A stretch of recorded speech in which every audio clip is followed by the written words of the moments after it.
Arestado ang mga naaktuhang nagsasyabu sa isang terminal ng bus sa Quezon City. Tinokhang ang terminal matapos manong ikanta yung mga nahuli bilang mga parukyano ng isang drug pusher.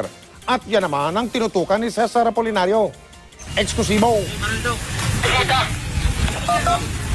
Kuha ito ng empleyado ng Barangay North Fairview ng Ioplan Tokhang, isang compound na paradahan ng mga pampasaherong sasakyan sa isang subdivision nitong Setyembre.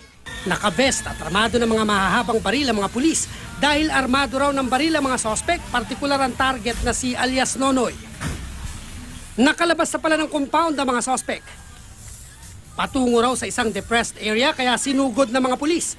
Nadakip ang itinuturong lookout at kanang kamay umano ni Nonoy. Yung supply, talagang pahirapan silang kumuha. Dahil talagang nangangalsada na talaga tayo araw-araw eh. Karamihan daw ng mga parokyano ni alias Nonoy ay mga driver. Kaninang umaga tinokhang ang mga terminal ng tricycle sa barangay. At inimbitahan ang ilang tricycle driver. Nag-inspeksyon din sa kalapit na bus terminal. Sa isang kubol na aktuhang nagsasyabu ang ilang lalaki at ilang driver kaya inaresto sila. Kinatok namin sir, nagkaroon ng commotion nga doon sa loob. Na-alarma na sila. Exacto. So nahalata nyo? Yes sir. Sa mga user na yan, at saka yung sa pusher, yung ibang binabalikan namin talagang nag-alisa na rin dito. Pero yung iba naman may reported na umuulit pa rin. Ayon sa PNP, 8 sa top 10 drug personality sa sakop nila sa Fairview ay naaresto na.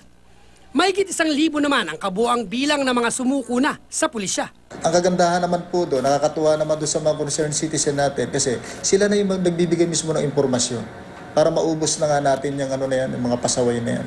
Hinihiling ko rin na tulungan ako makapag-rehabilitate. Ngayong araw, 13 ang naimbitahan sa barangay. 2 ay natukhang na pero umulit daw sa pagbebenta ng droga.